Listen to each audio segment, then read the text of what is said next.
That 70s show was and still is one of my favorite sitcoms of all time. The series was hilarious, wild, had a great cast of characters, and taught me a lot of life lessons, like how I shouldn't get married at such a young age. Which reminds me, shout out to almost every single person I went to high school with that is currently in the process of getting a divorce. And so when I heard that Netflix was creating a sequel show called That 90s Show, I was scared, I was terrified, concerned, petrified, basically any other synonym for the first 4 adjectives that I just used to describe my feelings about this reboot. After the disaster of That 70s Show Season 8 and the infamous 80s spinoff that had almost zero connection to the original show besides one character being the cousin of Eric Foreman, I was not super ecstatic about this new reboot until I saw the trailer for the show, and that's when I developed a little bit of hope. Not a lot, but enough for me to give the show a try. I mean, how could I ignore a 70s show sequel with the majority of the original cast returning? Now, I went into the show with zero crazy expectations, and I'm here to announce that I kinda liked it. That 90s show is alright. It's not fantastic, but it's not terrible either, and I believe that it could easily grow, expand, and find its identity over time if it does get picked up for a second season, and spoiler alert, I would not mind a second season. There are a lot of things that I like about the series, and a lot of things that I could easily live without. So let's just dive right into my pros and cons for That 90s Show. Keep in mind that these are just my opinions. You don't have to necessarily agree with everything I'm about to say. So if you didn't like the show or you disagree with me in any way, drop your comments down below. Just be respectful of everyone else's thoughts. So the series takes place in the year of our boar 1995 and focuses on Red and Kitty, Leia, the daughter of Eric and Donna, Jay Kelso, the son of Michael and Jackie, Ozzy, Gwen and Nate, who are brother and sister, their mother, and Nate's girlfriend, Nikki. Right off the bat, I'm very happy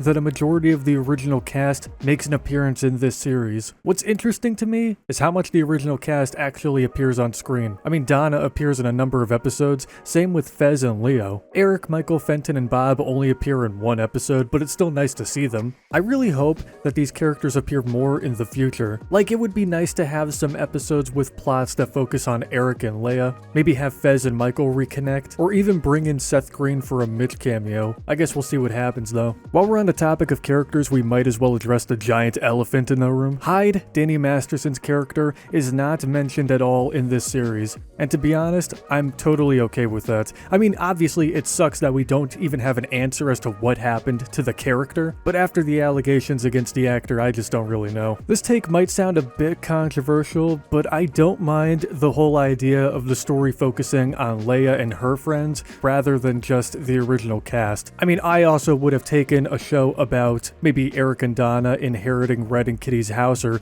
even Bob's old house, and have the whole plot to be about them raising a kid while also getting into some new mischief with their old friends. But sadly, we don't live in a perfect timeline. One of my biggest concerns regarding the show was the fear of not liking the new characters because they're new. And at first, that was the case, but over time as I continued to watch the show, I found the new cast to be interesting. By episode 5, I was sold on a majority of the new cast. In fact, I love the dynamic of this new group. I mean, Jay is a Kelso, but he's not as dumb as his dad. If anything, Nate is more of a Kelso because he's not the brightest, but he's a great listener. Leia is an awkward loner who wants to make some new friends. Nikki is the smart and ambitious member of the group. Ozzy is insightful, and Gwen is the rebellious next-door neighbor with a loyal heart. These characters have a lot of potential. They just need to be molded a bit more. One problem that I've noticed in a lot of new shows is that a typical season now only lasts like 10 to 12 episodes, whereas years ago, a season would range from 20 to 30 episodes. I personally don't think 10 episodes is enough to build up characters, expand upon their stories, their personalities, etc. At least if the season was longer, it would give the creators more time to build up the characters and plots instead of rushing everything. I've seen a lot of people online giving the new cast a lot of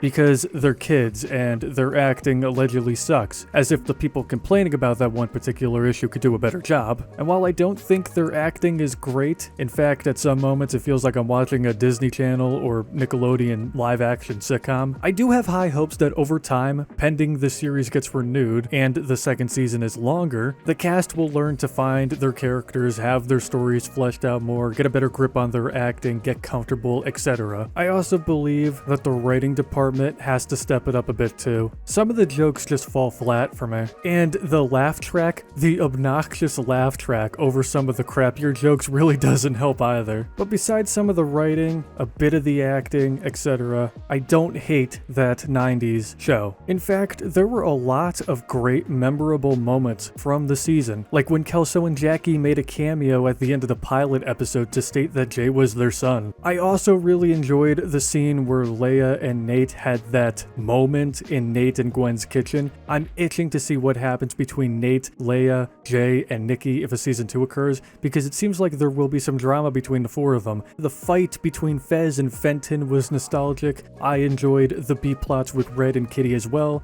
I really enjoyed the computer episode Step by Step when Ozzy sets up Kitty's new computer and comes out to her. There's just something quite humorous about Kitty trying to learn how to use new pieces of technology. The return of the circle was great. I mean, what else could I say? I know a lot of you guys might feel different about the show. In fact, I'm expecting a lot of you to feel different about the show, because this series hasn't really been greeted with, as Scott Stapp, the lead singer of Creed, likes to say, with arms wide open, or at least from the reviews I've seen online. But look, let's at least agree that the series is much better than Velma. I mean, come on, you can't even deny that. Anything is better than that train wreck. My final thoughts on the show is that it's good for what it is. It's not the perfect ideal 70s reunion that I, along with so many others, were hoping and praying would come, but it's decent. I went into the show with average expectations and got exactly what I expected. I didn't expect the writing to be perfect, the new cast to be perfect. I definitely expected some of the Red and Kitty plot points to be good, because they've always been good,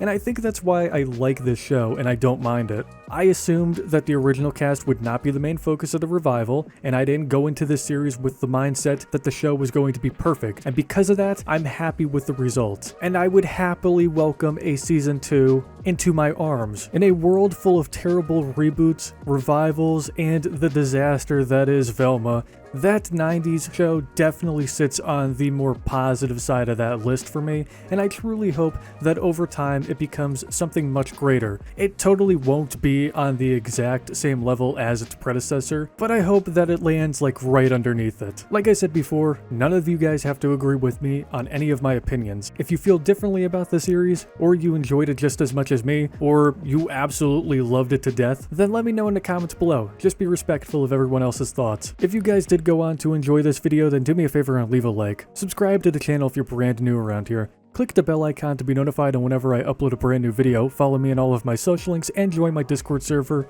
Links in the bio below. Have a great day, everyone. And remember that the year 1999 was only 10 years ago.